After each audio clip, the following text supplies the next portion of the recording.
Bonjour, on se retrouve cette fois-ci en face caméra, contrairement à mes habitudes, pour vous annoncer la décision que j'ai dû prendre à la hâte ces derniers jours, à savoir de rentrer en France au vu de la situation au Pérou. Donc pour résumer la situation à laquelle fait face le Pérou en ce moment, on a l'ex-président maintenant qui a voulu faire un auto-coup d'État, le concept que j'ai appris en même temps que c'est arrivé, à savoir qu'il a voulu dissoudre l'équivalent de l'Assemblée en France, mais qui a beaucoup plus de pouvoir là-bas au Pérou, le Conseil de la République, chose qu'il n'avait a priori pas le droit de faire. Sur ce, n'ayant pas l'appui de la police et de l'armée, contrairement à beaucoup de coups d'État précédents, il a été arrêté, mis en détention et la vice-présidente a pris le pouvoir.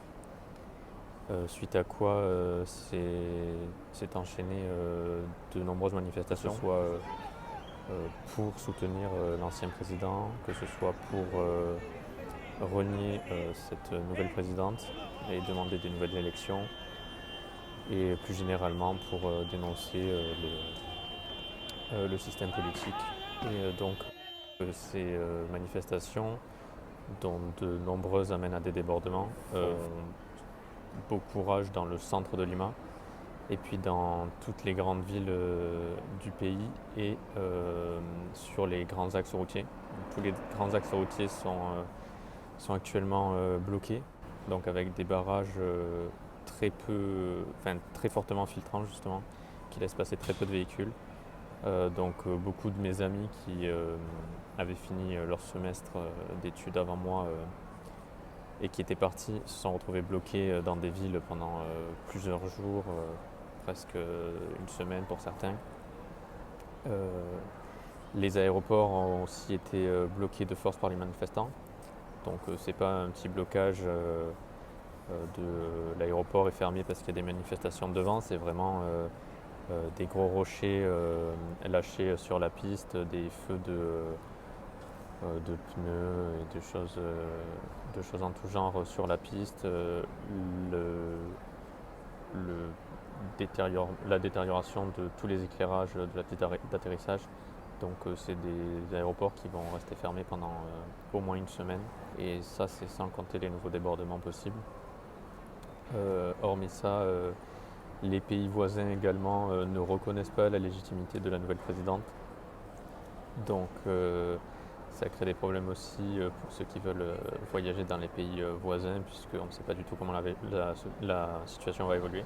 Donc en résumé, si je devais rester donc au Pérou, j'étais bloqué pendant, selon les spécialistes, au moins jusqu'après les fêtes, au moins jusqu'à mi-janvier, seulement sur Lima, sans pouvoir bouger, parce que du coup c'était assez incertain où que ce soit, les manifestations étaient possibles et puis les débordements également.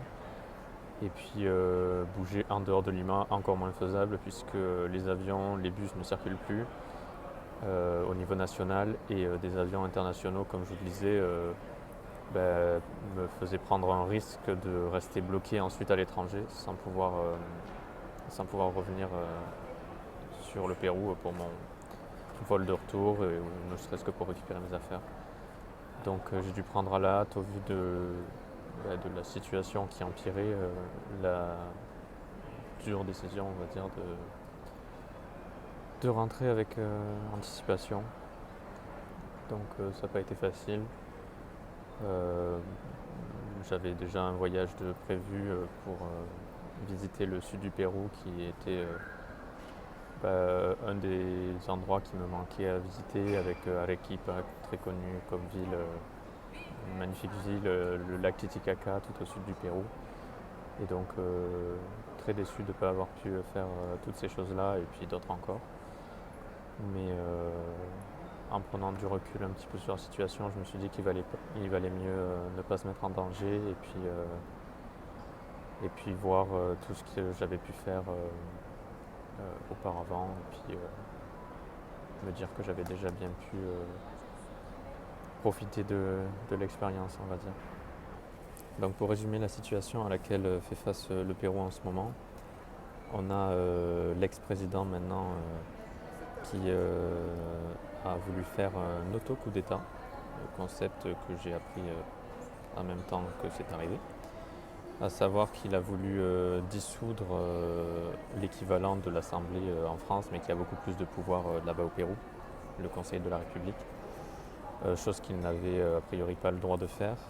Sur ce, n'ayant pas l'appui de la police et de l'armée, contrairement à beaucoup de coups d'État précédents, il a été arrêté, mis en détention et la vice-présidente a pris le pouvoir. Suite à quoi s'est enchaîné de nombreuses manifestations, que ce soit pour soutenir l'ancien président, que ce soit pour renier cette nouvelle présidente et demander des nouvelles élections, et plus généralement pour dénoncer le système politique.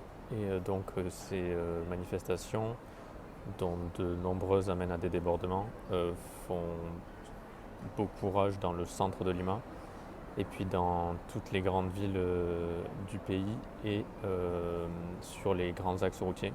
Tous les grands axes routiers sont actuellement bloqués, donc avec des barrages très fortement filtrants justement, qui laissent passer très peu de véhicules. Donc beaucoup de mes amis qui avaient fini leur semestre d'études avant moi et qui étaient partis se sont retrouvés bloqués dans des villes pendant plusieurs jours, presque une semaine pour certains. Les aéroports ont aussi été bloqués de force par les manifestants. Donc c'est pas un petit blocage de l'aéroport est fermé parce qu'il y a des manifestations devant, c'est vraiment des gros rochers lâchés sur la piste, des feux de pneus et de choses en tout genre sur la piste, la détérioration de tous les éclairages de la piste d'atterrissage.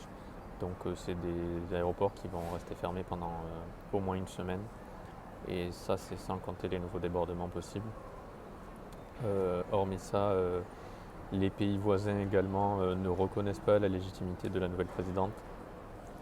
Donc ça crée des problèmes aussi pour ceux qui veulent voyager dans les pays voisins, puisqu'on ne sait pas du tout comment la situation va évoluer. Donc en résumé, si je devais rester donc au Pérou, j'étais bloqué pendant, selon les spécialistes, au moins jusqu'après les fêtes, au moins jusqu'à mi-janvier, seulement sur Lima, sans pouvoir bouger, parce que du coup c'était assez incertain où que ce soit, les manifestations étaient possibles et puis les débordements également. Et puis bouger en dehors de Lima, encore moins faisable puisque les avions, les bus ne circulent plus au niveau national et des avions internationaux, comme je vous le disais, me faisaient prendre un risque de rester bloqué ensuite à l'étranger sans pouvoir revenir sur le Pérou pour mon vol de retour, ou ne serait-ce que pour récupérer mes affaires. Donc j'ai dû prendre à la hâte au vu de la situation qui empirait, la dure décision, on va dire, de rentrer avec anticipation. Donc ça n'a pas été facile. J'avais déjà un voyage de prévu pour visiter le sud du Pérou qui était un des endroits qui me manquait à visiter, avec Arequipa, très connu comme ville, une magnifique ville, le lac Titicaca tout au sud du Pérou. Et donc très déçu de ne pas avoir pu faire toutes ces choses-là et puis d'autres encore. Mais en prenant du recul un petit peu sur la situation, je me suis dit qu'il valait mieux ne pas se mettre en danger et puis voir tout ce que j'avais pu faire auparavant, et puis me dire que j'avais déjà bien pu profiter de l'expérience, on va dire. Donc voilà, je vous laisse sur cette petite vidéo d'information, et puis je continuerai à envoyer les quelques images que j'avais pas encore fini de monter de mes derniers voyages, en espérant que ça puisse continuer à faire voyager pendant le temps que moi je voyage pas. Voilà, donc encore un grand merci au prix Bertholdi qui a été très à l'écoute pendant cette période compliquée et très compréhensif sur mon retour anticipé. Voilà.